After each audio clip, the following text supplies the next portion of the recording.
My husband was in a car accident, resulting in the amputation of his left leg and left arm. His first love immediately distanced herself from him after seeing his condition. My husband resented me, complaining about why I signed the surgery consent form. He said that if I hadn't agreed to the surgery, there might have been hope to save his arm and leg. Later, while I was asleep, he turned on the gas, intending to end both our lives. Fortunately, I have been reborn, this time.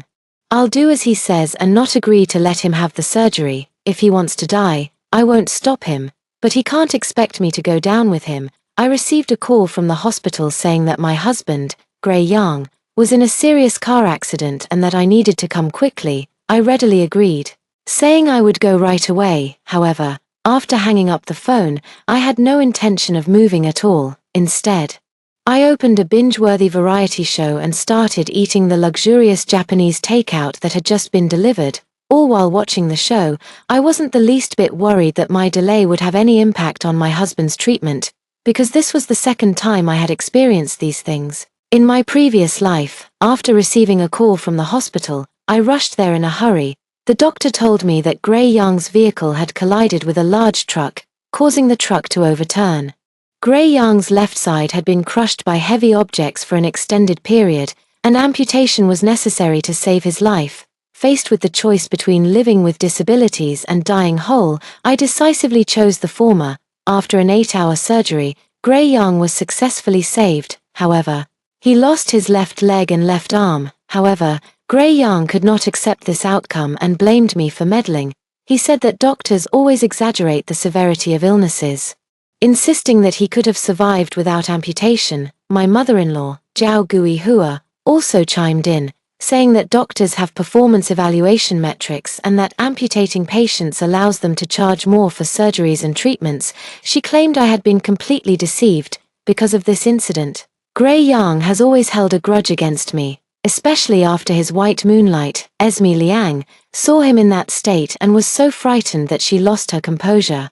She immediately distanced herself from Gray Yang and then disappeared without a trace. After that, Gray Yang became even more irritable. He told me that he had waited so long for Esme Liang to get divorced, and he finally had the chance to know and be with her. Unfortunately, I ruined it all.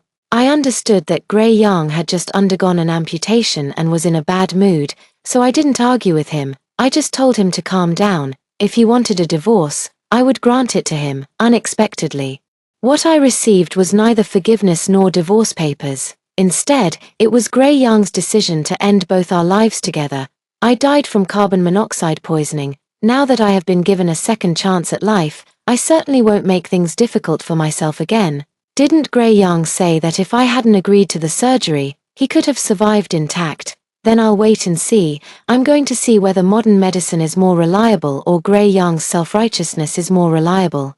He's the kind of person who won't shed a tear until he sees his own coffin. And my mother-in-law, Zhao Gui Hua, said I lack life experience and was easily fooled. This time, I won't step in.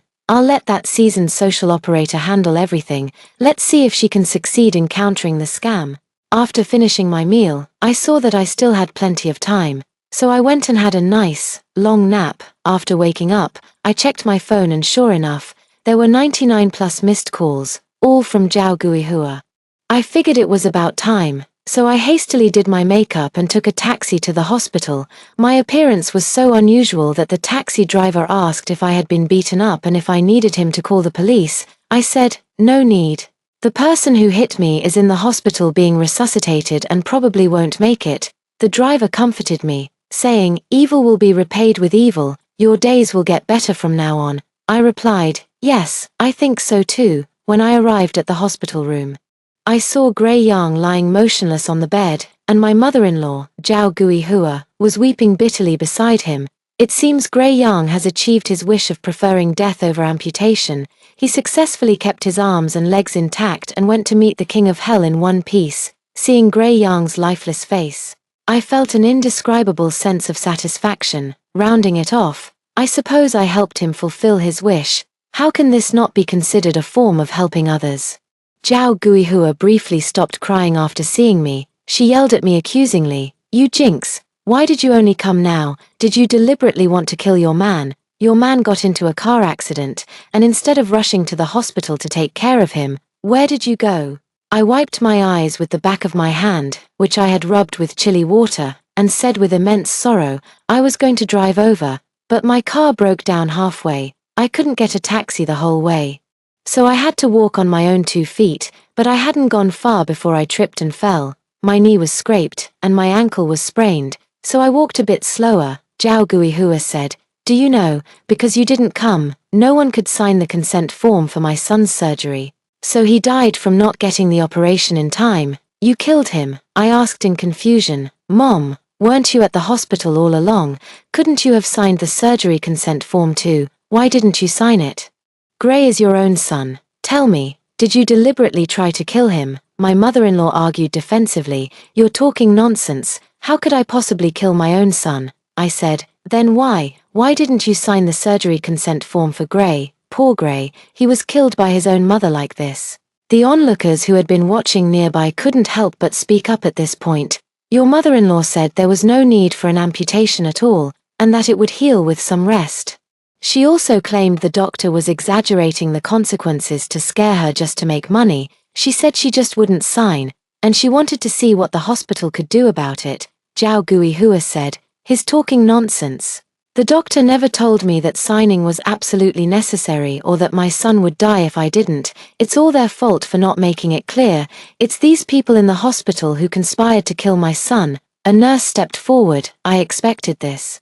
As soon as something goes wrong, you turn around and shift all the blame onto our hospital. When you said those things, we recorded the whole thing on video. It's not something you can twist with just a few words. After saying that, the nurse also opened her phone and played Zhao Guihua's unreasonable and outrageous remarks. I threw myself at Gray Yang's hospital bed, shaking his lifeless body and weeping bitterly. Gray, your life was so tragic. To think you were killed by your own mother's ignorance. She has always been unreasonable and stubborn. You used to say that no parent is without fault and asked me to endure it. How could I have imagined that my tolerance would ultimately lead to her taking your life? I was still putting on a vigorous performance when I heard a sudden exclamation from the crowd. It turned out that Zhao Guihua had fainted. In fact, Zhao Guihua had always suffered from high blood pressure. She was already devastated by her son's death, and then she was suddenly accused of causing it. It was only natural that she couldn't handle the shock and fainted. The doctor quickly administered first aid to her and then said to me, the patient is suspected of having a cerebral hemorrhage and may become completely paralyzed. You need to be mentally prepared. I stood there in a daze, momentarily unsure how to react. The onlookers praised me for being affectionate and righteous, saying that even though my husband had died because of my mother-in-law, I was still so heartbroken upon hearing that she was ill. In reality, they were all mistaken. It wasn't grief I was feeling. It was shock, because I saw a translucent Gray Yang kneeling on the ground, holding Zhao Guihua and weeping bitterly. If it weren't for Gray Yang's corpse lying right there on the bed, I would have thought he had come back to life. So what's happening now? Did I shake Gray Yang's corpse too hard and accidentally shake his soul out, causing it to condense into a ghost? And from the reactions of the others, it seems they can't see Gray Yang's ghost or hear his voice. Haha, things seem to be getting interesting. While Zhao Guihua was in the hospital for treatment, I quickly called the crematorium and asked them to hurry and take Gray Yang's body away for cremation. After Gray Yang's body was pushed into the crematorium, a staff member told me to go and choose an urn. I perfunctorily glanced at the prices of the urns and then said to them, no need to buy one, I have one ready here. Then I raised the takeout container I was holding in my hand. I said, you don't understand. My late husband loved takeout the most. I put his ashes in a takeout container so he'd feel more at home. Upon hearing my words, even the experienced crematorium staff showed expressions of shock. After realizing I wasn't joking, they stammered, this container is too small.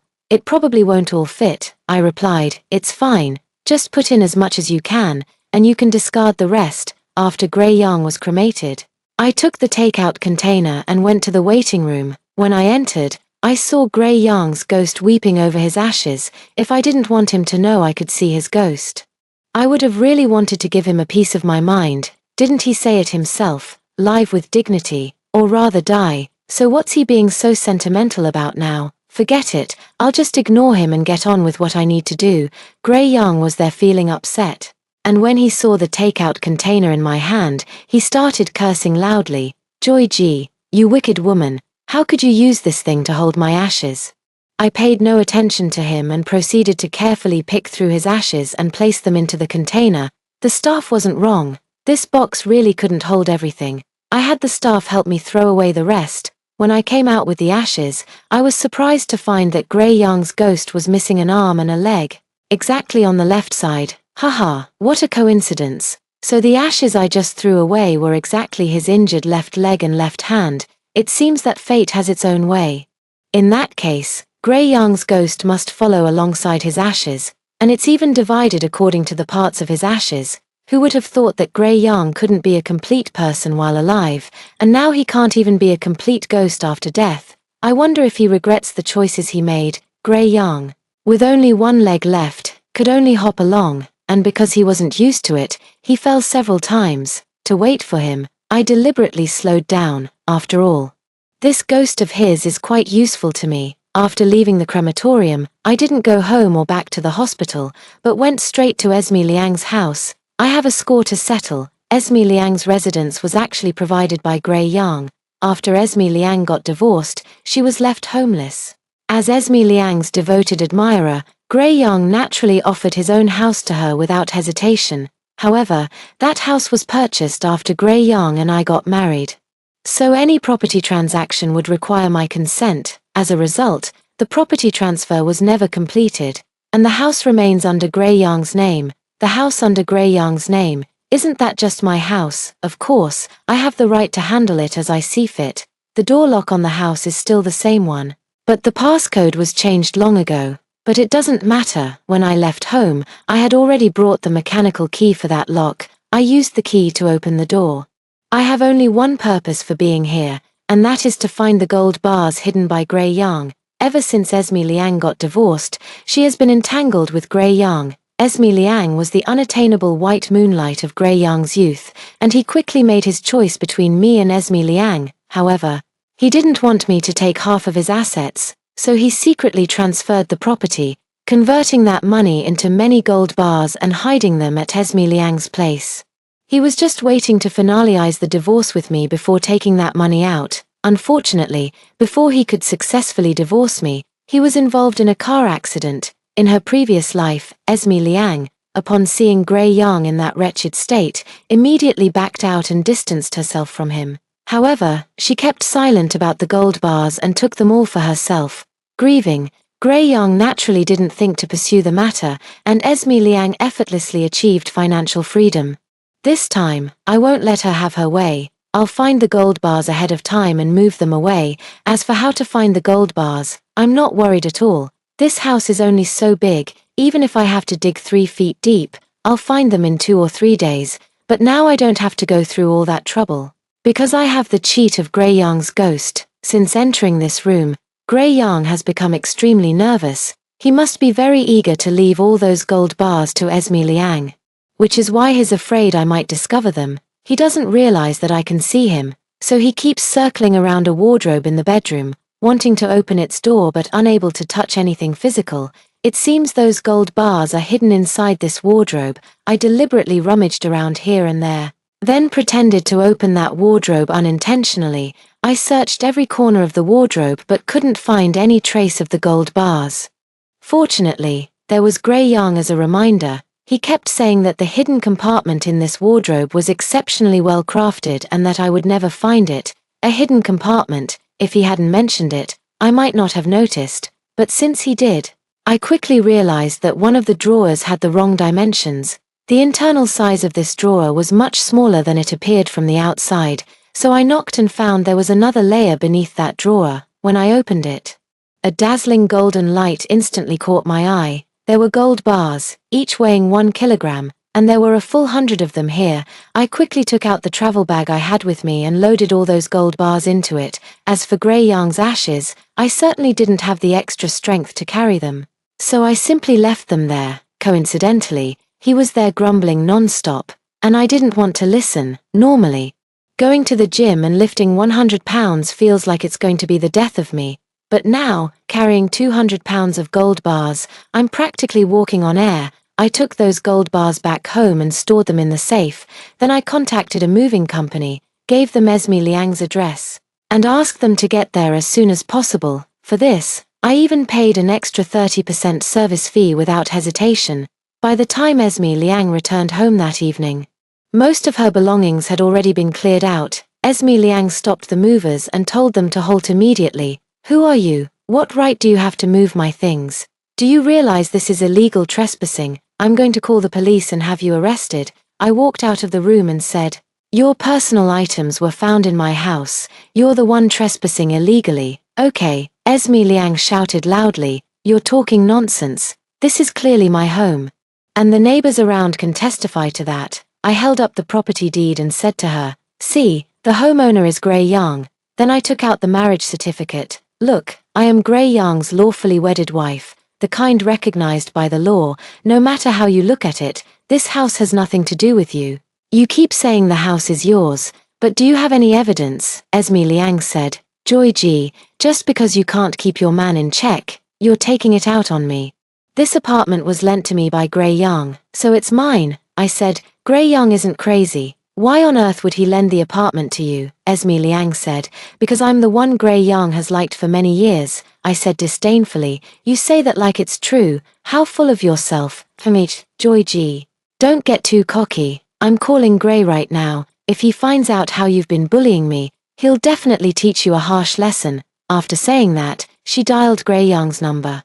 The call went straight to an unreachable notification tone. I said, "No need to call. Gray Yang is right here." As I spoke, I held up the takeout box containing Gray Yang's ashes. "Here, it's all in here." Well, actually, not all of it. The box was too small, so I just threw away the parts that didn't fit. Esme Liang knocked the packaging box out of my hand. "Joy Ji, no wonder Gray always says you're narrow-minded. Just because Gray often cares about me, you got jealous. But how could you curse your own husband to die?" I glanced at the urn that had fallen on the floor, then at Gray Yang, whose soul had just trembled several times. Fortunately, the packaging box had a lid, so the ashes inside didn't spill out. Otherwise, Gray Yang's ghost might have lost another part of itself. I took out another document I had prepared in advance. "This is Gray Yang's death certificate. Take a good look at the name and the date, and you'll know whether what I said is true or not." Upon seeing the death certificate, Esme Liang finally realized that I wasn't joking. However, she wasn't grieving over Gray Yang's death. Instead, she thought of the gold bars hidden in her room. "Joy Ji, I can return the house to you, but I must take out the things inside. You have no right to dispose of my personal belongings." I said, "I haven't disposed of anything. All your belongings are in the moving company's truck, and nothing is missing. If you want them, you'd better hurry. I only paid for 1 day of storage with the moving company. If it goes over, you'll have to cover the extra costs yourself. Of course, if you don't believe me, you can go in and check right now to see if any of your personal items are still there." Hearing this, Esme Liang immediately rushed inside, heading straight for the wardrobe where the gold bars were hidden. Of course, she found nothing. Ignoring Esme Liang's curses, I drove her out. Then I locked the door with the new heavy chain I had just bought. Gray Yang, who had witnessed the whole thing, kept cursing at me too, calling me vicious, sinister, and ruthless. He just kept repeating the same words over and over. I was tired of hearing them. When I got home, I tossed his ashes into the storage room and shut the door. Gray Yang's ghost couldn't open the door, so he was trapped there. I could finally have some peace and quiet, but my peaceful days didn't last long.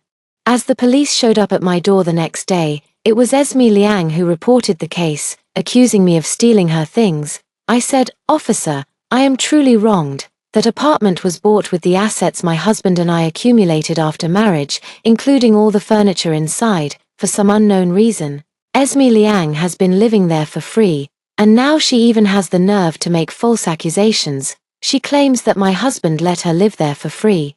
But my husband has passed away, so there's no way to verify the truth. Still, I don't intend to pursue the matter further. I didn't even ask her to pay back rent for the time she lived there. I only asked her to move out. I've already been more than fair and reasonable," the police officer said. "MSG. Regardless of the reason, you cleared out Esme Liang's belongings. now that her items are missing, we need to open an investigation, and we hope you will cooperate. I said, cooperate? I absolutely will cooperate. When I moved, I hired a professional moving company, and they provide full video recording services. If you don't believe me, you can check the surveillance footage from the moving company. I really did not take Esme Liang's things, Esme Liang said. If you were going to steal something, you definitely wouldn't do it when there were a lot of people around. You could have easily gone to my place first to steal the items and then had the moving company come afterward. How would the moving company's video capture what you took before they even arrived? I said, after all this talk, what exactly did you lose? Esme Liang said, gold bars. A full 100 kilograms of gold bars, I said. Esme Liang, as far as I know, you left with nothing when you divorced your ex-husband. Both of your parents are ordinary salaried workers.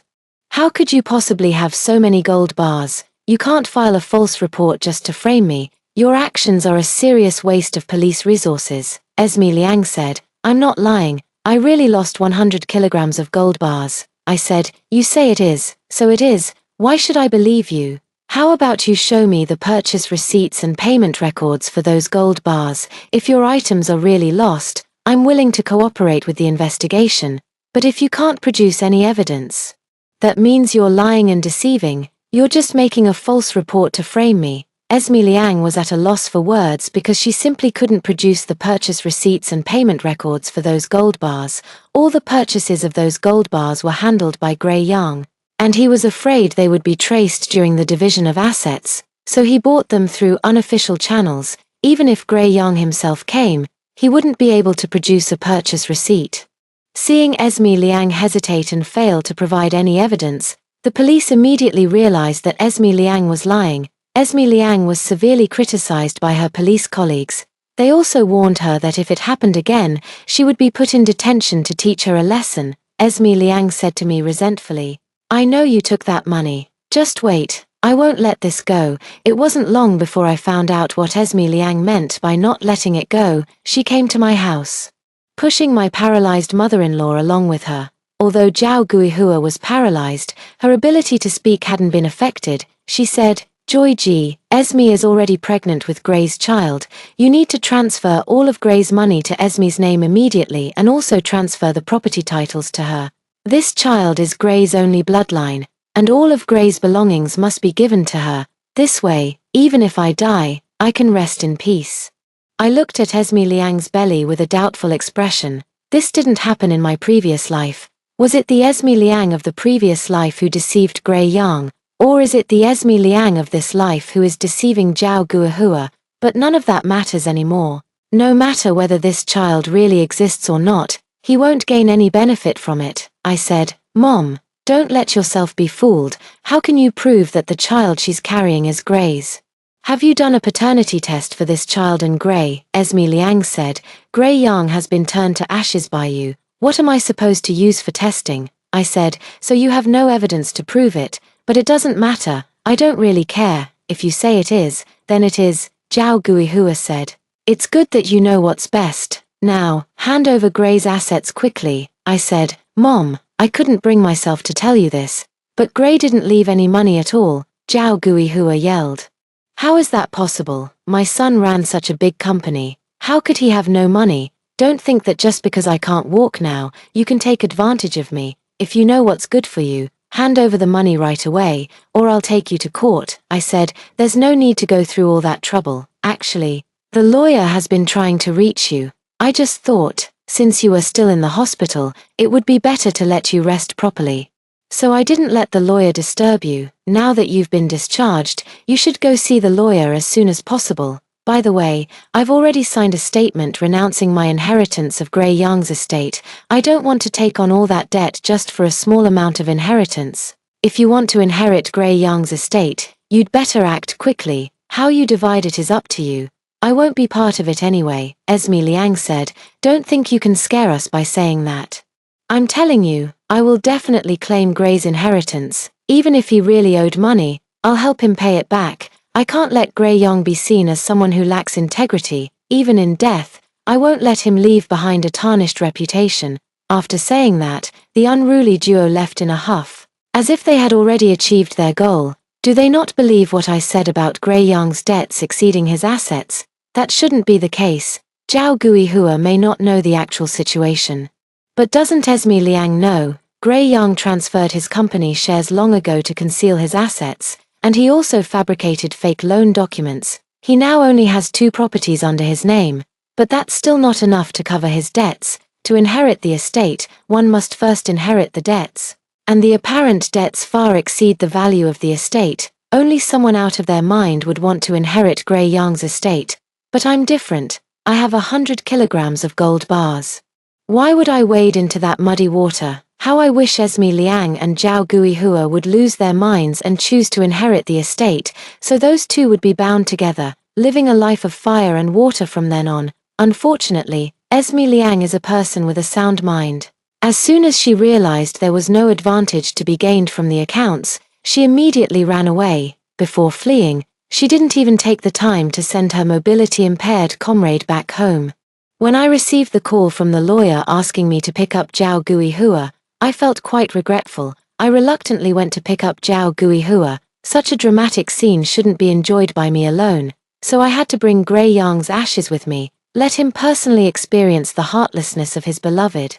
I arrived at the law firm and saw Zhao Guihua waiting right at the entrance. The lawyer explained to me, originally, we wanted her to stay inside, but she kept cursing, accusing us of stealing her son's money, which was disturbing other clients. Also, she has mobility issues and can't go to the bathroom by herself, so this smell is really overwhelming, and the air in the room isn't circulating. We really had no other choice, I said. I understand, I don't blame you. By the way, what about that Esme Liang who came with my mother-in-law? Didn't she say she was going to help my husband pay off his debts? Why did she run off? The lawyer said. It's not exactly running away. After all, before she left, she made some harsh remarks, saying that Gray Yang's assets and liabilities don't match up, accusing us of embezzling Gray Yang's money. She said she would find another lawyer to sue us. I don't know how she calculated it, but she's convinced that the assets and liabilities don't add up. The lawyer's words really gave me an idea, and I stared at Gray Yang's ghost for a long time. I think Gray Yang might have left me some other surprises. However, I noticed something strange about Zhao Guihua. Since I arrived, she hadn't said a word. If her eyes weren't still moving, I would have thought she was dead. I pushed the foul-smelling Zhao Guihua to the hospital. Taking a car was out of the question. No one would be willing to give us a ride.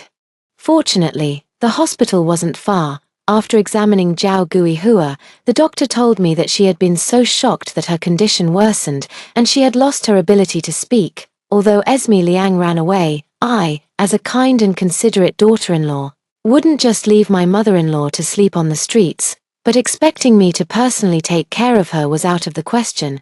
I simply hired an open-top truck and took Zhao Guihua back to her hometown. The house in her hometown was funded by us and had just been renovated a couple of years ago. The living conditions were still quite good. I said to Zhao Guihua, "Mom, even though Gray is gone, I no longer have the obligation to take care of you, but I'm not the kind of person who lacks a conscience. Rest assured, as long as I have a bite to eat, you'll have a bowl of porridge to drink. But you also know that Gray left behind a lot of debt. The house we're living in now has to be sold soon to pay off the debts, and we'll be forced to move out. Fortunately, the house back in our hometown is still under your name, so we can live here permanently. Although the medical facilities here aren't as good, the living environment is quite nice. Still, we can't just sit around and do nothing. I need to go out and earn money, and since I'm a bit clumsy, I'm afraid I won't be able to take good care of you. So I've decided to hire someone diligent to help out. I don't feel comfortable hiring a stranger. I think we should find someone we know. How about Gray Yang's eldest aunt? You two have been sisters-in-law for so many years. You must have a good relationship.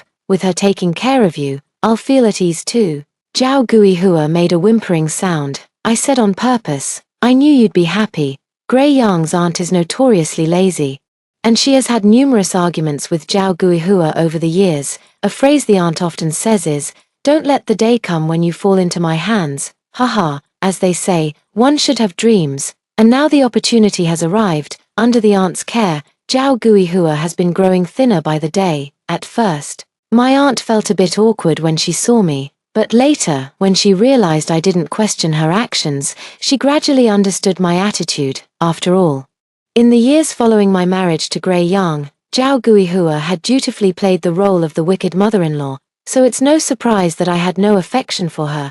I agreed with my aunt to pay her a monthly salary of 3,000 yuan and prepaid her for 6 months in advance.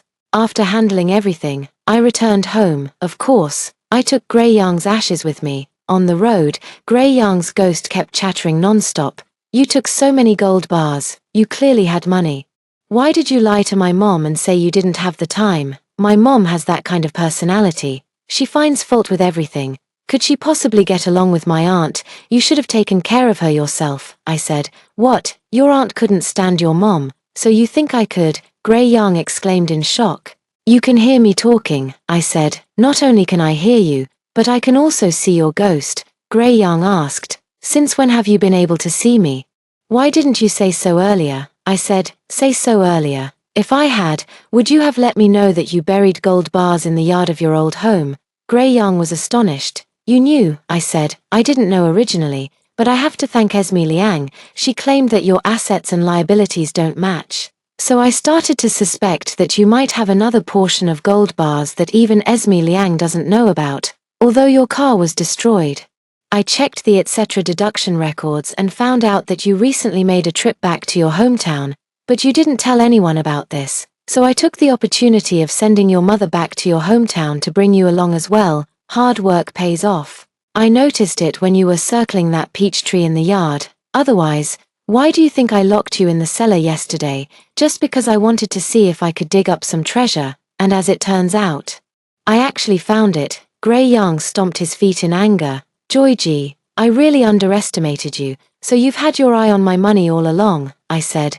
"As for the joint property of our marriage, if I don't keep an eye on it, should I just hand it over to Esme Liang? You're really something. While you were alive, you guarded against Esme Liang and hid away some of the money, but after you died, you suddenly want to bare your heart to her. You even plan to appear in Esme Liang's dreams after receiving offerings, but unfortunately, I won't be burning any paper money for you, and it seems Esme Liang hasn't done so either." Gray Yang said, "Esme Liang is carrying my child, so of course I have to make plans for her." I said, "You're already a ghost. How can you still be so naive? Esme Liang was never pregnant, and the reason she divorced her husband wasn't because of domestic violence, but because she cheated and got caught red-handed by her husband. Otherwise, why would she agree to leave with nothing? Today, I'm going to show you exactly what kind of person Esme Liang is." I brought Gray Yang's ghost to a hotel, just in time to witness the scene of the wife catching the mistress. "That homewrecker is Esme Liang. Since she disappeared, I hired a private investigator to track her down. I found out that Esme Liang quickly found someone else. Of course, I didn't let her off easy. I sent photos of Esme Liang dating that man to his wife and even revealed the time and place of their secret meetings. Isn't this just perfect timing? I heard this man made his fortune through his wife, whose family members are all prominent figures in the underworld. Esme Liang is probably in for a rough time." And when Gray Yang saw Esme Liang's flat stomach, he realized he had indeed been deceived. He cried like a fool. He told me that he felt he had nothing left to hold on to in this world. Could I find someone to perform the rites for him so he could be reincarnated? I said, "I don't think that's a good idea. You're so young and haven't had the chance to experience the beauty of life yet. I plan to take your ashes on a trip around the world so you can leave without regrets." Gray Yang was very moved and said that I was actually the one who treated him the best in this world. I thought to myself, you'll soon regret saying that. Afterward, I did take Gray Yang's ashes to many places. However, at each place, I would scatter a portion of the ashes. Gray Yang's ghost also visibly became more and more fragmented. He finally realized what I was going to do to him. He wanted to come and fight me to the death, but even his complete ghost couldn't do anything to me, let alone his scattered soul now. I walked and scattered his remains until Gray Yang's ghost completely dissipated. Not everyone is worthy of reincarnation. Now, the world is truly quiet. This is a full-length novel. Please click on the full-length option in the upper right corner of the official website homepage to pause and read it in full-length mode. The end. That concludes the first story. Stay tuned. The next one is even more exciting. When I was hospitalized with cancer, My top-scoring son deceived me and took all my surgery money to gamble online and tip suggestive female streamers. He said the person he hated most in this life was me, because I ruined his life. When I opened my eyes again, I had returned to 3 years ago. My son, with reddened eyes, was accusing me of turning him into an exam machine. Then I won't learn anymore. I looked at him coldly. Every decision you make in your life from now on has nothing to do with me. This time, I gave my son the freedom he kept saying he wanted to pursue, but in the end, he wept bitterly with regret. In the citywide joint exam in his second year of high school, my son took first place again. The news quickly reached my ears through my colleagues, who all praised, "I really envy teacher Jiang for having such an outstanding son. If I were you, my life would be complete." I smiled politely. Once upon a time, I would have thought so too. After work, my son's homeroom teacher, Old Shu, stopped me at the school gate. "Teacher Jiang, regarding the choice between liberal arts and sciences, your son Yang Yuan wants to go into the liberal arts class. You should persuade him to switch to the science track. For something as important as the college entrance exam, interest isn't the most important factor." I pondered for a moment. In his previous life, when my son was choosing between liberal arts and science, Old Shu said the same thing to me. After hearing that, I immediately went to my son and forced him to choose the science track. On one hand, it was for his future employment prospects, and on the other hand, science was indeed the subject he excelled in. That year, he performed exceptionally well in the college entrance exam and became the city's top science student. With the competition bonus points I applied for him, he could get into the best school in the country and study one of the top majors. After graduation, he would have a brighter future. But in reality, he didn't even finish his sophomore year before completely ruining his life, skipping classes, dropping out. That was just the beginning. On the day I was diagnosed with a terminal illness and hospitalized, he rarely came to care for me, but that night, under the pretext of paying for the surgery, he took my bank card and then transferred all the medical funds inside, leaving it completely empty. While I was waiting for surgery in my hospital bed, he used all the money for gambling and tipping suggestive female streamers. The 800,000 yuan in emergency funds that had been raised, he squandered it all in one night. After I found out, he even said with a smile, "Mom, don't you know that the person I hate most in my life is you? How can someone who ruined their own child's life still deserve to live? Just die already." Thinking of this, I shook my head and said, "Old Shu, if he likes the humanities, just let him choose it. The child is grown up and has their own ideas, so I won't interfere anymore." With that, I picked up a bag of exam papers and walked away without looking back. In the evening, as I was bent over my desk grading the students' exam papers, my husband Yang Hua called angrily, "Jiang Wn, what gives you the right to decide our child's future on your own? Yes, you're going to say again that Yang Yuan is your son, so what? Don't forget what his last name is. Half the blood flowing in his veins is from my Yang family." I cut off his anger. "Come back this weekend, and we'll settle that matter." After hanging up the phone, I caught sight of my son, Yang Yuan, right away. He was wearing his school uniform, carrying a black backpack, standing at the entrance with red eyes, unsure of how long he had been there, looking at me, his face instantly filled with hatred, as if he was staring at an enemy. "Why do you even interfere with something like choosing between liberal arts and sciences? From childhood to now, you've only ever made me study. Have you ever cared about what I truly think? You really make me feel suffocated. I am your son, not just a test-taking machine." I took off my glasses and rubbed my temples. "What's all the excitement about? Isn't it just about choosing between liberal arts and sciences? Teacher Shu already told me, you can choose whatever you want to study. You don't need my permission." My son looked stunned, as if I were lying to him. "If you don't want to study it, then don't," I continued. "From now on, every decision in your life has nothing to do with me. I say this with all sincerity. Yang Yuan is my only son. In my previous life, I gave him my all, wanting to control everything and indeed controlling too much. Because I was the first college student from a rural family, my own growth was full of struggles. So, the moment my son was born, I had already planned out his path for him. From the very beginning of his education, every teacher at each stage of his learning was carefully selected by me. While other children were still playing, he was already taking classes, training. and participating in competitions with renowned teachers in the city. In addition to the annual tutoring fees of over 100,000, I also drove him back and forth over 200 kilometers every weekend. Persisting year after year, I have always believed that it's okay to endure hardship early on, as life is meant to be bitter before it becomes sweet. After all, how can the initiative in life be gained by simply and happily lying flat? Aren't you just threatening me?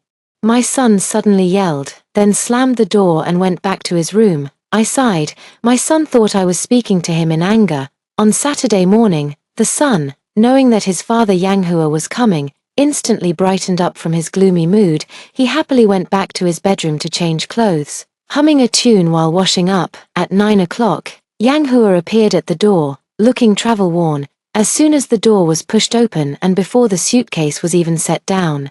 The son excitedly threw himself into his arms. Yang Hua also reached out, and the two embraced each other tightly. "Son, you've lost weight." After they separated, Yang Hua patted his shoulder and pulled out the gifts he had brought from his suitcase: sneakers, clothes, a tennis racket, and a mobile phone. My son held the phone, his eyes gleaming. "Dad, how did you know I wanted this?" His voice lowered again. "Phones affect studying. Mom won't let me use it. You should take it back." "I bought it for my son. Why can't he use it?" Yang Hua deliberately raised his voice. "She's always like this. This isn't allowed, that isn't allowed, it's ridiculous, all she cares about is studying. I don't want my son to become a bookworm." The son sighed, still unable to bring himself to put down the phone. "Dad, you're still the one who treats me best." What a touching scene. I couldn't help but clap enthusiastically. All these years, I've given my son everything I could possibly offer, but my son always felt that his father, whom he rarely saw a few times a year, was the one who loved him the most in his life. Correspondingly, his mother, me, was the demon in his life. Even more so, I was the source of all misfortune in his life. I smiled and returned to the room. Taking out the divorce agreement I had drafted yesterday and placing it on the coffee table. "Yang Hua, come and sign this." The son, being the closest, saw the words on the cover and immediately jumped up in shock. "Mom, what do you mean by this? You're actually divorcing Dad, all these years. Dad has worked so hard to earn money for the family, so busy that he barely had time to come home even a few times a month. What more could you possibly be dissatisfied with?" Given that my father is such a great man, after saying this, he turned to look at Yang Hua. "Dad, you wouldn't agree either, right?" Yang Hua beamed with joy. "Good son, go get a pen for your dad." The son was stunned. Yang Hua patted his shoulder. "I've had enough of your mom's personality for a long time, not just you." "What about me?" the son suddenly asked. "If you get divorced, what will happen to me?" "I'll definitely take you." Yang Hua patted his shoulder. "I'd even leave with nothing.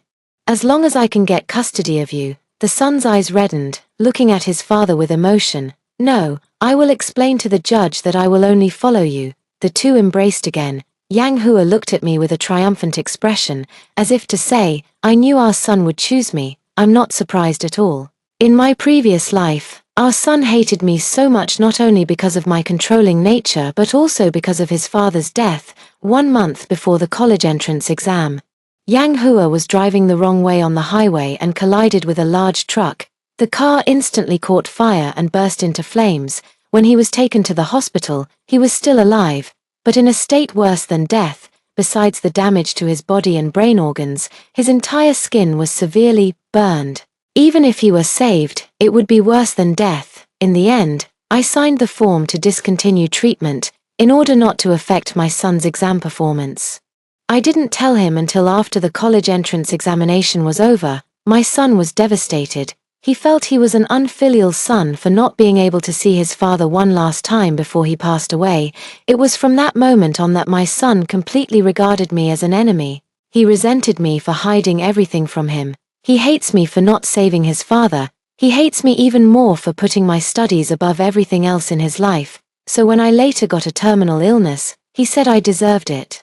Well, I guess I did deserve it. Who made me give birth to such a beast? After watching this father-son harmony act for so long, I have to speak up. Hold on, let me say a few words. First of all, this house was originally mine. When we got married, your family was penniless and contributed nothing. Secondly, I smiled and looked at my dear son. who said I wanted custody of you. How shameless. Yang Hua didn't expect that I wouldn't fight him for custody of our son and was as happy as if he had won 5 million.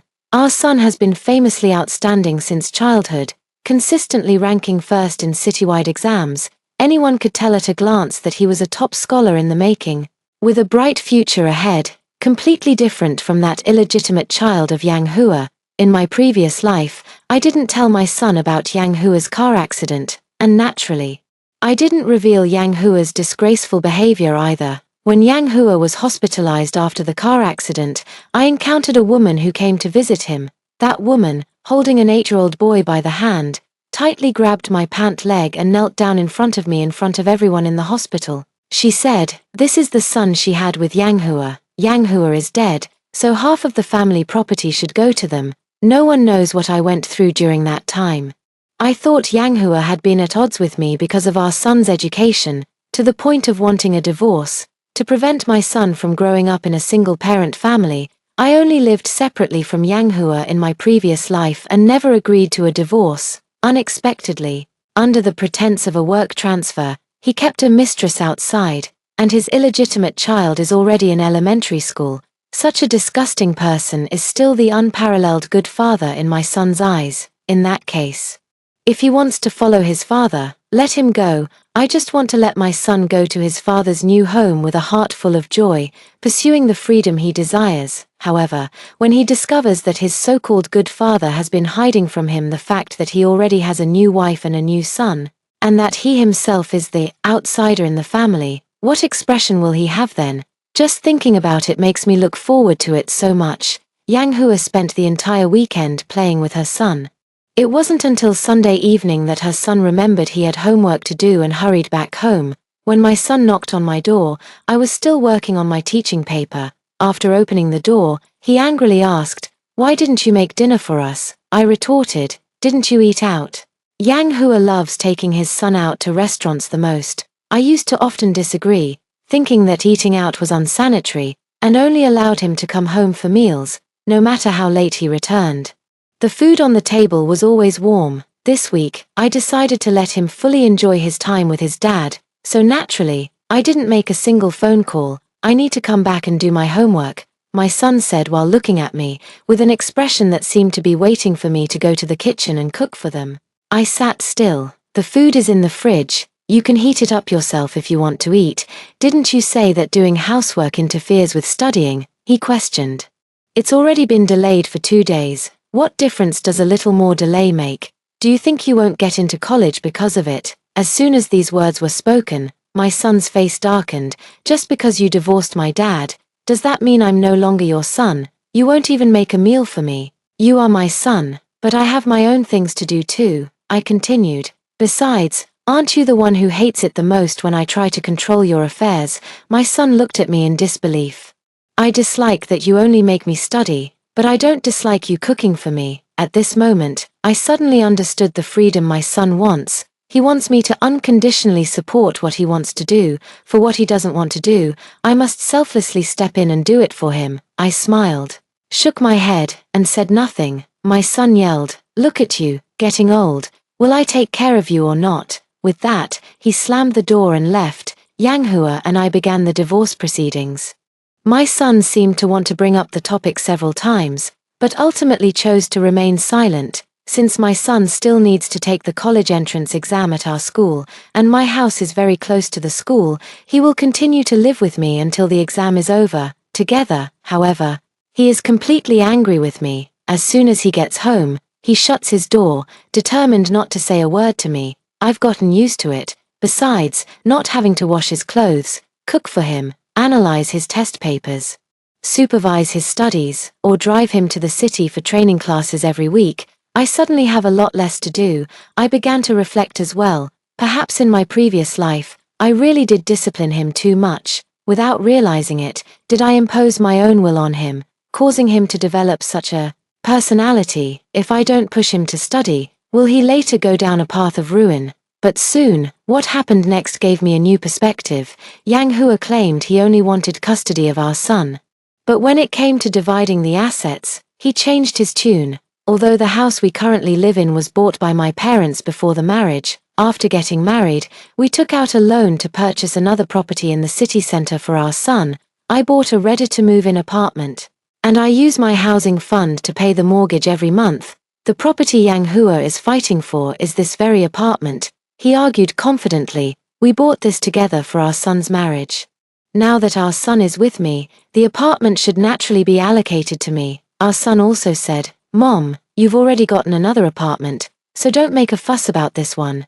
Dad said what's his is mine. Yang Hua continued, "As a mother, you shouldn't even be calculating over your son's things. Right, although we're divorced, Yang Yuan is still our shared child. As parents, isn't it all for the good of our children?" I sneered coldly. Yang Hua, using other people's things to curry favor is your usual tactic. Since you're so good to your son, you must have saved up $1 million or so after working for decades. Why don't you buy our son a bigger apartment in a better location? Jiang Wan. Yang Hua immediately flushed and argued with me. I also contributed money to this apartment. Yes, you paid 1/10 of the down payment, I said coldly. According to the proportion of the investment, I get 90%, and you get 10%. Is there any problem? With that, Yang Hua exploded in an instant, slamming the table and standing up, glaring at me. Jiang Wan, do you have to calculate everything so clearly? After decades of friendship, how can you be so cold-blooded? His accusation left my mind blank. I truly never expected that he could say my lines with such a straight face and righteous indignation. After saying this, Yang Hua nudged his son's arm. "Xiao Yuan, you should also persuade your mom. This will be your property in the future." The son hesitated for a moment and said, "Dad, whether it goes to you or Mom, won't it all be left to me in the end?" "Not necessarily," Yang Hua whispered to him. "If your mom finds someone else and has another child, won't you be left out?" I gave them a deep look. These two, one dares to deceive, the other dares to believe. Unbelievable. Because of the issue of property distribution, Yang Hua was unwilling to sign no matter what. He even thought that my sudden decision to divorce must be because I had someone else on the side, which is why I was so eager. So, he resorted to a very shameless trick, stalling. He began avoiding discussions about the division of property, not replying to messages and not answering phone calls. Besides that, he is well versed in how to destroy a woman's reputation, spreading rumors. Every time he meets a classmate or relative, he uses his usual tactics to accuse me of being a heartless woman. His argument is nothing more than, with our son about to enter his senior year of high school, the mother is actually having an affair. Not only does she want a divorce, but she also intends to embezzle our son's property. On the surface, he didn't utter a single word of blame toward me, but in reality, every sentence conveyed one message: I was heartless and cold-blooded, not at all like a good mother or a good wife. Coupled with the fact that our son's grades had been poor in several exams since he switched to the liberal arts class, his words gained even more credibility. For a while, all sorts of rumors and gossip about me spread throughout the entire workplace. Even my son's homeroom teacher, Old Shu, gave me a few hints both openly and subtly. The implication was that this is a critical period for the child, and I should endure and set aside family conflicts for now. Just before I was about to be drowned in a sea of criticism, I took leave and went to a hospital in the provincial capital for a full-body checkup. In my previous life, I passed away from cervical cancer. No symptoms were detected early, and by the time it was discovered again, it was already in the middle to late stages. Not long after, I received my physical examination report this time. The doctor told me that because it was detected relatively early, it is currently stage 2 cervical cancer. And the cancer cells have only spread to the pelvic area, not to other places. He suggested chemotherapy first, followed by radiotherapy, with at least a 60% cure rate. Holding the medical report, I slowly closed my eyes, compared to the 10% recovery rate in my previous life. This time it's 50% higher, still not a number that can put one at ease. However, since fate has given me a second chance at life, even if it's only 50%, I will seize it. Do not say the evening of life is late. For the sunset glow still fills the sky. This time, I must change the outcome of my previous life. After opening my eyes, I calmed my emotions and thought about how to deal with Yang Hua. Since he wants to play dirty, I'll naturally see it through to the end. Over the weekend, I deliberately drove to follow Yang Hua a few times, but surprisingly, I didn't find any mistress or son by his side in my previous life.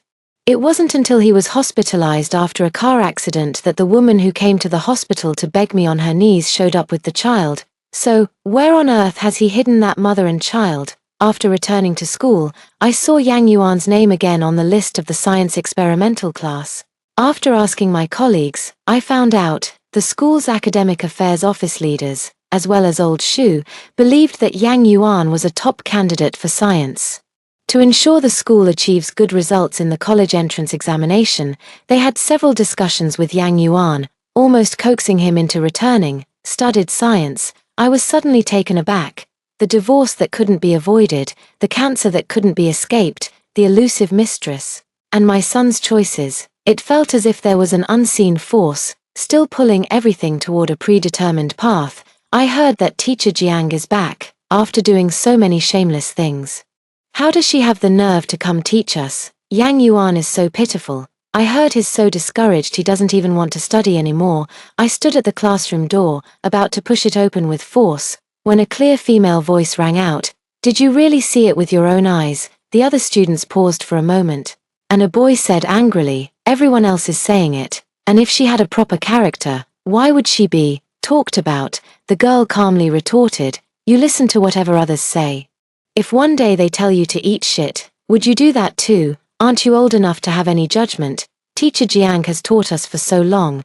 Do we really need others to tell us what her personality is like? The boy sneered, what kind of personality? The extermination master, out of all 12 classes in our grade. It's always our class that gets dismissed the latest, and the physics homework, most, the girl continued to argue, but our class also has the best physics grades. And among all the physics teachers, Mr. Jiang is the best at teaching. The boy still wanted to argue, but I pushed the door open, slowly walked to the podium, scanned the room, and then spoke. Class begins. After class, the class representative brought the homework to my office. She was the girl who had just spoken up for me, a student with outstanding academic performance. After placing the homework, she whispered, Teacher Jiang, many of us believe in you. I didn't expect to be comforted by my own student, so I smiled at her and casually picked up a physics competition registration form. Qin Miao, I remember you're very good at physics. This year, I need a student to mentor for the physics competition.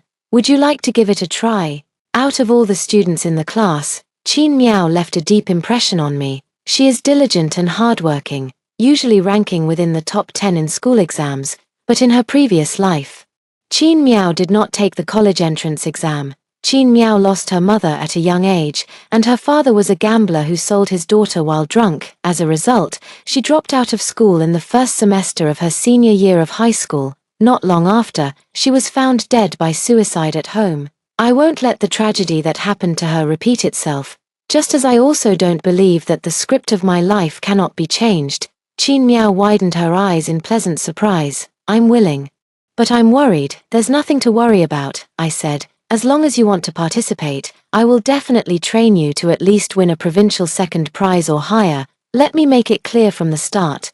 My standards are high and strict, Professor Jiang. I couldn't ask for more, Qin Miao replied immediately, his eyes sparkling. In my previous life, I forced my son to participate in the physics competition. This time, I chose Qin Miao as the tutor and realized the experience is completely different. The son takes everything for granted, and no matter how much you teach him, he always seems reluctant. In contrast, Qin Miao is completely the opposite. She would even jump at the opportunity. However, I never expected that in this lifetime, without even having to ask my son to participate, he would come to me on his own. Mom, have you forgotten who your real child is? Yang Yuan stood at the office door, his gaze passing over me, fixed directly on Qin Miao, who was solving problems at my desk. I'm in my final year of high school, and you're the physics teacher. How could you not even ask me if I'm willing to participate in something as important as the physics competition?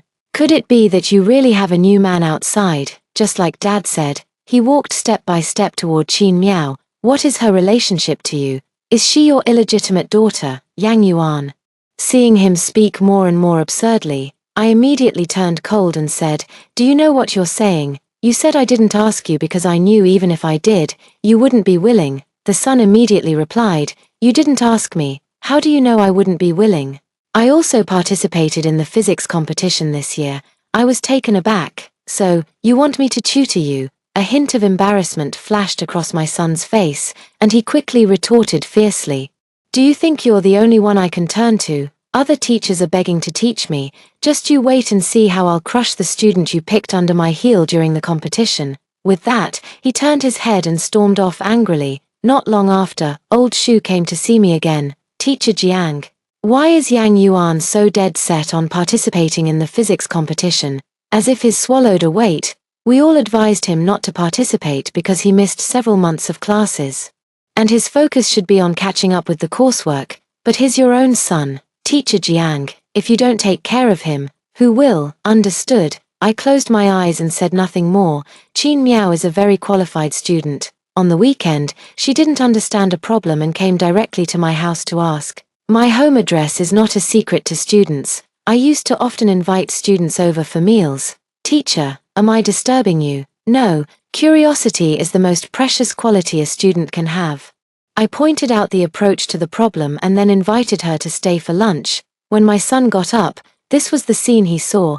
I was cooking in the kitchen, while Qin Miao sat at the desk in the living room, buried in solving the problem. His face instantly darkened, and he rushed into the kitchen to ask me, Mom, why is she at our house? I was stewing ribs and, without looking up, said, because you said yesterday that she was my illegitimate daughter, so I treated her as my daughter. My son's face darkened. He walked back and forth between the living room and the bedroom a few times, and finally, with a dark expression, took out a stack of test papers and sat down opposite Qin Miao. While Qin Miao was thinking, he moved his chair, deliberately making a harsh, noisy sound. But Qin Miao was so focused that he didn't even glance at him. When I finished cooking and came out, my son had actually been motivated. As if he was competing with someone, I suddenly zoned out. A child not taught is the father's fault. In an instant, I actually felt a sense of weakness growing in my heart. After being reborn, I decided for the first time to have a proper talk with my son. Yang Yuan, actually, Teacher Shu is right. At this stage, you're better off attending classes at school. You've missed too many lessons, and the timeline for the physics competition is quite long. It will definitely affect your grades in other subjects. Don't worry. There will be other opportunities in the first half of next year, but my son just looked at me with a sneer. If it weren't a good thing, would you let Qin Miao participate? I'm going no matter what. Can you stop me? Are you going to tie me up? I immediately suppressed my brief moment of weakness. 3 months later, the provincial physics competition was about to begin. Both my son and Qin Miao attended the short-term training camp. After the training camp, the official competition would take place. However, on the night before the training camp, an unexpected accident occurred that no one could have anticipated. Yang Hua was involved in a car accident on his way back to his hometown to visit relatives, and his current condition is unknown. Whether he is alive or dead, the plot point from the previous life has been moved up. The next moment, I saw my son, who was about to enter the exam hall, calling me, Mom, has something happened at home? I paused and was silent for a moment.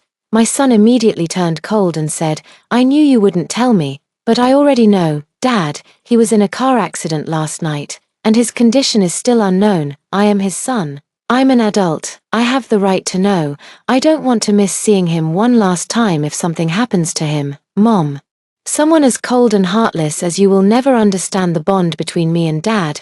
I'm telling you, I'm not taking the exam. I held the phone slightly away from my ear and calmly gave him the address. No, 32 Jiefeng Road, room 203, building 5, inpatient department, City Hospital. The door isn't locked, just push it open and come in. With that, I hung up the phone. Right now, I'm sitting at Yang Hua's hospital bedside. He is still unconscious. I wait quietly, waiting for a good show to begin. Half an hour later, the hospital door was pushed open. A woman, dragging a boy, rushed into the ward. After locking onto my position, she immediately knelt down in front of me. A moment later, the entire ward was filled with deafening cries and wails. This was the scene my son encountered when he rushed in from the exam venue. The woman, holding the child with one hand and clutching my pant leg with the other, wailed in a piercing tone, "Yanghua, if you die, what will become of us, mother and child? In the future, sister, have pity on us. Yunjin is only in the 4th grade, and our father has already passed away. Yunjin, come and kowtow to your aunt. The lawyer said you also have the right to inherit your father's house." My son stared in shock at the woman kneeling at my feet, standing there dumbfounded. After a long pause, he finally said, "Who are you? What are you saying all this nonsense? This is clearly my dad's bed." I nodded to my son and greeted him. "You're here, meet her. Sooner or later you'll have to see each other. After all, you'll be family from now on." I pointed at the woman who was throwing a tantrum, "Your new mom," then pointing to the boy who was still sniffling, "Your brother," finally, pointing to Yanghua on the hospital bed, who had just opened his eyes with a terrified expression. "Your dad, he's awake too, as expected of a family," I remarked. Now they are all gathered together neatly. The son and that woman were fighting each other. While fighting, he yelled, "You liar, I don't believe you." They didn't fight for long, on one hand, because he was a student with no strength to even tie up a chicken. Yet the woman, who appeared fragile, was actually ruthless in her actions. On the other hand, it was because of Yanghua. He pulled out the 4 drip and rushed to stand between the woman and the child. "Don't hit them, it's all my fault." While blocking, he also covered the frightened little boy's eyes with a pained heart. "Don't cry, kiddo. Dad will take you for fried chicken later." The son's raised fist froze in place as he looked at his father as if seeing a stranger. "Dad," he asked for confirmation, "is this real?" Yanghua avoided his gaze, turning to glare at me angrily. "Jiang Wn, was it all you're doing? I knew it. You venomous woman, you'd stoop to anything for the sake of the house." After saying this, he leaped forward and raised his hand, intending to slap me across the face, due to a fracture from a car accident. He hadn't even finished this set of movements before completely losing his balance and slipping to the ground, as if giving me an early New Year's greeting. My leg, he clutched his pinned left leg and shouted loudly, "I'm going to sue you, you did this on purpose." The woman and her child gathered around Yanghua, also wailing and crying loudly. "What's all this noise?" The doctor on rounds stood at the doorway and spoke irritably, "Show some manners, other patients need to rest, doctor." The woman called out to him urgently, "My husband's fractured leg just got crushed. Please take a look at him." The doctor walked in, examined for a moment, and said, "This gentleman is fine, nothing serious will happen. Don't get too worked up." He stood up, his gaze slowly falling on my face, and he paused. "It's you. How have you been considering the treatment plan we discussed last time? Such an important illness should not be delayed." After saying this, the doctor frowned at the people beside me and scolded, "A minor fracture can make you complain so much, but how come you don't show any concern for such a serious illness like cancer?" Yanghua beamed with joy. "Cancer? Did I hear that right? She has cancer. Doctor, are you serious?" The doctor looked at us strangely, as if he had never seen such a bizarre family, but still nodded affirmatively. Yanghua immediately burst into laughter. "It's truly heaven's will. I'll go burn incense tomorrow. Thank the Buddha for giving this woman cancer. What a stroke of luck for me." That woman was also overjoyed, and the two of them hugged each other, eagerly discussing how to divide the inheritance in the future. "But honey, this is your wife's property. Can you inherit it if she dies?" "If she dies, it will all go to my son Xiao Yuan." "What about my son Yunjin then?" "Oh, what's Xiao Yuan's is Yunjin's too. They're brothers, after all." Yanghua coaxed the woman with a few words, then immediately introduced them. "Xiao Yuan, come and meet your new mom and brother from now on." Yanghua's words were not yet finished. The son clenched his fists tightly, a guttural sound rasping in his throat. The next second, his fist slammed hard into Yanghua's left cheek. "Enough." The son roared with reddened eyes. "How much longer are you going to keep treating me like a fool? Are you even fit to be my father? I actually gave up my own exam for you." Father and son, tangled in a fight. Like two beasts locked in a fight to the death. I know, the great mountain of paternal love that Yang Yuan had always revered in his heart completely crumbled today. I walked out of that chaotic room. The rest of the matter had nothing to do with me. Yanghua wasn't actually wrong. This car accident of his was indeed my doing, rather than waiting until his senior year of high school when he would actually die in that car accident. It's better to lure the snake out of its hole early and expose his true colors. Besides, my health can't handle watching a few clowns jumping around in front of me every day. Returning to our hometown was something I suggested to Yang Hua. For this reason, I deliberately eased the terms of the property division with him, as long as he was willing to return to my hometown with me to meet my family. On the way back, I was the one driving. I deliberately bribed a familiar cattle herder to pretend he couldn't control his herd, causing them to rush onto the country road and block our path ahead.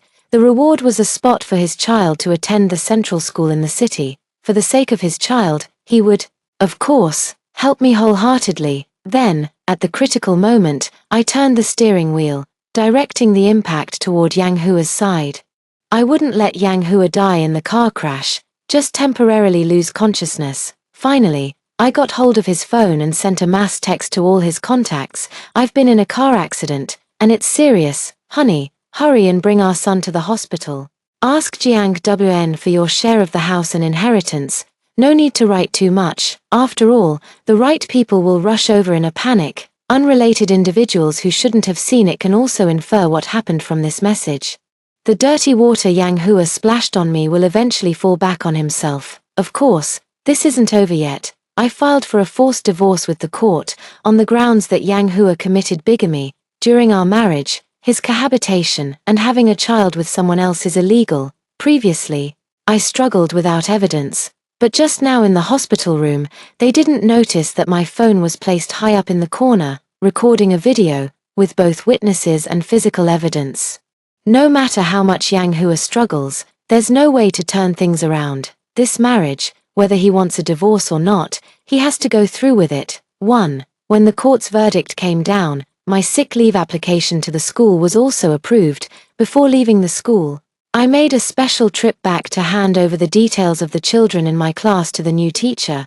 I had always thought the children in my class disliked me, given how strict my demands were and how serious I usually was.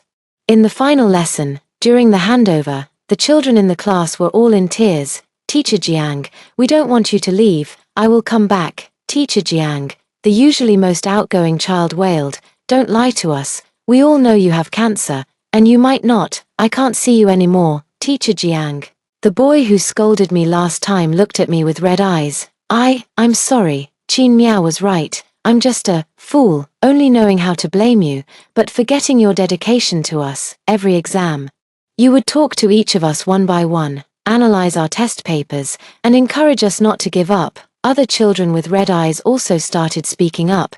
Teacher Jiang may seem strict, but in reality, she cares about us more than anyone else. When I came to class while sick, Teacher Jiang sent me home to recover and even used her own free time to help me catch up on the lessons. Even though my grades were so poor, Teacher Jiang never scolded me. Instead, she gave me study materials she personally selected.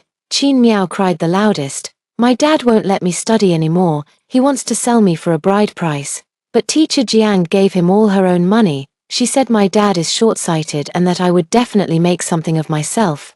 This is the first time in my life someone has believed in me so much. Woo-woo, I studied like my life depended on it. I took exams like my life depended on it. Also, I wouldn't let you down. Amidst the sound of weeping, I struggled to steady my emotions and knocked on the table. All right, stop crying. It's not a serious illness. The doctor said I still have a 60% chance of recovery, and you're all wailing as if I'm already dead. It's the same. The classroom gradually quieted down as the afternoon sunlight slowly crept across every inch of the room, falling upon the young faces. I slowly began to speak, deciding that for this final lesson, I would say things I normally wouldn't. Children. There are two kinds of pain, one that makes you stronger, and another that is utterly worthless, only adding to your suffering. This is a quote that Teacher Jiang was very fond of. In the past, knowledge changed Teacher Jiang's fate. After becoming a teacher, Teacher Jiang hoped it could also change you, change every one of human destiny. At the very least, it can give you the ability to have more choices during the most painful times in life. After all, exams, especially major ones, are the only opportunity for you to compete on an equal footing with others. You've probably heard this so many times that your ears are calloused. When Teacher Jiang was young, his family was extremely poor. If he hadn't studied desperately and gotten into university, He probably wouldn't even have the money for medical treatment now, and would have no choice but to wait for death with open eyes. Saying this now isn't meant to glorify the pain you're currently experiencing. Teacher Jiang also dislikes suffering, but he understands that pain cannot be avoided or dissolved. If the current you despairs over the painful life and harsh rules, then Teacher Jiang hopes that the future you will be able to, for this pain, have the ability and capital to change them, and create a fairer future for the next generation, and even the generations to come, because our present is the result of the hard work and struggle of generations before us. Class dismissed. I went through a long treatment process. When the college entrance exam ended, it was also the moment I successfully overcame cancer. No one expected that Qin Miao would end up being this year's citywide science stream top scorer. With the additional points from her provincial first prize in the physics competition last time, she can now choose any university and major she wants. Time flies, and the story of the carp leaping over the dragon gate continues to repeat, only with a different person. After the results came out, she, who is usually calm, called me frantically to share the good news. Should I choose Tsinghua or Peking University? She asked, feeling dizzy with excitement. There's a professor at Tsinghua who was my senior during undergraduate studies.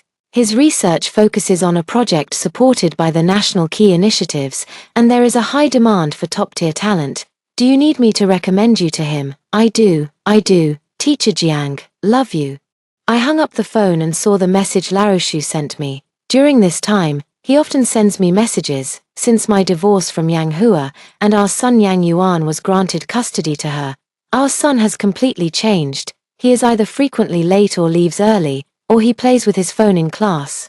His grades have plummeted. Laroshu often contacts Yang Hua to discipline their son, and while she always agrees verbally, she actually doesn't take it seriously at all, to win his son back to his side. He granted his son's every wish, but even so, Yang Yuan often mocked him sarcastically. Fortunately, Yang Yuan had some foundation and eventually managed to get into a bachelor's program. What is my regret? Old Shu said to me angrily. It's not that he couldn't do it, but that he could have done it and chose not to. Everyone has their own way of living and their own happiness, I replied to him, saying, perhaps this is the life Yang Yuan truly wants to pursue. Don't joke around, you and I both know very well. No one doesn't want to have the best life possible, Old Shu said, with thousands of troops and horses, life and death struggles. Isn't it all just to get a ticket to the top? Children are always naive, but as their guides, we cannot afford to be naive. People are different. That's the only answer I can give him. Teacher Jiang, oh Teacher Jiang, I never thought you would really stop caring about him. You might give up on others, but he is your own son. For you women, isn't a child's success the greatest fulfillment in life? You will regret it someday. Finally, he sighed and hung up the phone. The next time I saw Yang Yuan was during his senior year of college. He wanted to study abroad to further his education and asked me for 200,000 yuan. With the current job market, it's impossible to find work with just a bachelor's degree. Yang Yuan complained anxiously over the phone, saying he had submitted countless resumes during the autumn recruitment season, time and time again, but those companies would dismiss me as soon as they saw my school. I didn't give him the money, but I referred him to Qin Miao's company. Qin Miao started his own business in his sophomore year, and now it has grown to the scale of a startup company. He patiently put his heart into doing a good job, as this industry is also a future trend. But in the end, Yang Yuan didn't go at all. Later, I found out that Yang Yuan's plan to study abroad was just an excuse. Just like in his previous life, he had once again become addicted to gambling. So-called studying abroad was just his excuse to scam money. At first, it was just spending his monthly allowance, but then the bets got bigger and the losses grew larger. There's no helping it. For those with weak self-control, the prospect of making millions in an instant can completely rewire their brains, making them look down on ordinary wages from that point on. So, he set his sights on Yang Hua. Yang Hua had worked for so many years and kept her money tightly in her own hands, so of course she refused to give it to him. The next time they saw the father and son, it was on the cover of a social news story. One was dead, hidden away in a refrigerator. A person in prison uniform, crying bitterly in front of the camera. My father cheated when I was a child, leaving me with severe psychological trauma. My college entrance exam failure was because of him. He ruined my entire life. If he hadn't harmed me so much back then, I wouldn't have resorted to violence. Death is a release for him. Watching the live TV broadcast, I let out a long sigh. Outside, Chin Miao called out to me loudly, "Aunt Jiang, the New Year's Eve dinner is ready. Come down and eat." I responded and quickly turned off the TV. The living room is filled with distinguished guests, and my students are spread across the world. They are the many classes I have taught over the years. Every year during the New Year, they come to visit me at home, bringing along their friends and reuniting with one another. In this lifetime, I never had children of my own, but my students have become the carriers of my knowledge and ideas. Isn't this another form of fulfillment? The end. That's all for today's story. If you enjoyed this video, please give it a like and subscribe. If you have any suggestions, feel free to leave a comment below. See you in the next video.